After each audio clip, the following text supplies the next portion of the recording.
मुरैना में नगर निगम कर्मचारियों की हड़ताल में आया नया मोड़।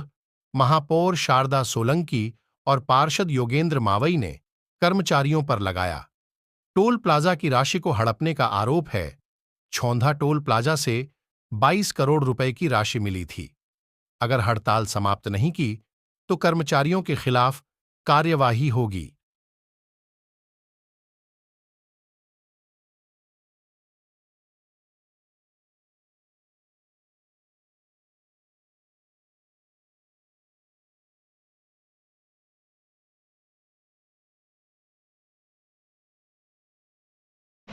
दैनिक वेतनभोगी कर्मचारी जो मस्टर में लगे हुए हैं वो 312 हैं। फिक्स वेतन कर्मचारी जिनकी संख्या 489 है, लगभग 500 के आसपास है, वो हैं। और नॉन रोजगार सहायक कुल मिला के 1341 कर्मचारी नगर निगम में कार्यरत हैं। लेकिन जब हम लोगों ने इसका भौतिक परीक्षण किया, सारे पार्षदों की शिकायतों का अनुसरण किया और इस पर जो है एक कार्रवाई करने का सारी चीज़ें की हैं, तो पाया गया है कि आधे से अधिक कर्मचारी ड्यूटी करने ही नहीं आ रहे हैं। जब इस प्रकार की सूचना उनके पास पहुंची है तो उन लोगों ने इस प्रकार का जो है धरना आंदोलन करने की ये नौटंकी वो लोग कर रहे हैं। इसमें भी हम लोगों ने अभी तक जो कर्मचारियों के हित में कार्य किए वो आपको समझ बताने चाहेंगे। हमने पहली परिषद की बैठक में ही जिन कर्मचारियों की मस्टर्ड में 9,000 साढ़े 8,000 जिनका वेतन था, परिषद की पहली बैठक में सर्वसम्मति से इनका मूल जो वेतन था मस्टर्ड दर पे कलेक्टर दर के आधार से उसमें 1,000 रुपये की बढ़ोतरी की थी, पूर्ण किया था, जिसमें 400 रुपये रह गए थे, उसको भी दूसरी परिषद में पूरा कर दिया गया था। उसके उपरांत भी वर्तमान में जो EPF PF का जो पैसा है 1,71,00,000 रुपये की राशि छौंधा टोल प्लाजा की जो राशि है अन्य राशियों में से मिला के थोड़ा बहुत करके हम उनकी जमा कर चुके हैं। 2 करोड़ रुपए की राशि अन्य हो चुकी है। मात्र 1.5 से 2.25 करोड़ रुपए उनके जो है जमा होने के लिए शेष रह गए हैं। लेकिन उसके बावजूद भी वो लोग अपने कर्तव्य का निर्वहन नहीं कर रहे हैं। आज बरसात का समय आ गया है और ये इसी प्रकार से कार्रवाई करेंगे, इसी प्रकार से कार्यप्रणाली रखेंगे तो आने वाले दिनों में आम लोगों को समस्या होगी। इसलिए सभी ने जो निर्णय लिया है कि जो भी कर्मचारी इस प्रकार की गतिविधियों में संलिप्त है, खासतौर से जो स्थायी कर्मचारी हैं, विनियमित कर्मचारी हैं, जिनको हम स्थायी करने के लिए आगे प्रोसेस करने वाले हैं शासन प्रशासन के, उन्हीं के नाम जाएंगे जो अपने जो है कर्तव्य का निर्वहन कर रहा होगा।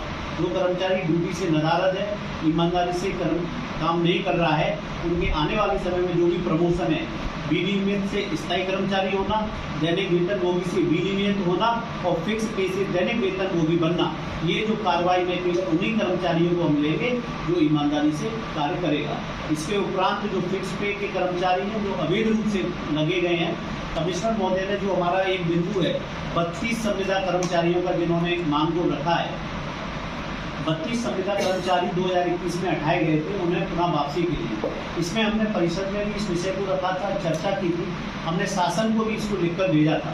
इसमें शासन का हमारे पास जवाब ये आया क्योंकि नगर निगम की जो स्थापना व्यय है वो 65 रहती है, लेकिन वर्तमान में मुरैना नगर निगम की जो स्थापना व्यय है वो 85 से अधिक है। इस स्थिति में आप किसी भी कर्मचारी को संविदा की दर पर नहीं रख सकते हैं। लेकिन मानवीयता के आधार पर हम लोग के कहने के उपरांत भी ऐसे कर्मचारी जो किसी की मृत्यु हो गई थी, उसके घर वालों को, आश्रयदाताओं को हमने जो है फिक्स पे या मास्टर दर के रूप में रखवाने का भी प्रयास किया। लेकिन 32 कर्मचारी 65% जो वो दर है उसके हिसाब से नहीं हो पा रहा है। इसलिए हम लोगों ने इस कमेटी के माध्यम से ये निर्णय लिया है कि ऐसे कर्मचारी जो प्रशासक के तौर पर 65% की क्षमता होने के बाद जो रखे गए हैं, मतलब वो गैर कानूनी तरीके से रखे गए हैं। प्रशासन के तौर पर जब कोई भी महापौर नहीं थी उस समय जितने भी कर्मचारियों की नियुक्ति हुई है या उससे पहले 2016 के बाद में जितने भी कर्मचारियों की नियुक्ति हुई है और वो नियमावली में नहीं आते हैं, ऐसे सभी कर्मचारियों की समीक्षा के लिए एक कमेटी गठित की जाएगी। जो कमेटी पहले गई थी उसको तत्काल प्रभाव से जो है प्रभावी मान के लागू किया जाएगा। ऐसे कर्मचारियों की समीक्षा की जाएगी कि इनको रखें या नहीं रखें। जब हमारा मत 81% से 65 पे आ जाएगा, ऐसे लोगों के खिलाफ कार्रवाई होगी, उसमें हम 32 कर्मचारियों को रखने का प्राथमिकता के साथ में काम करेंगे।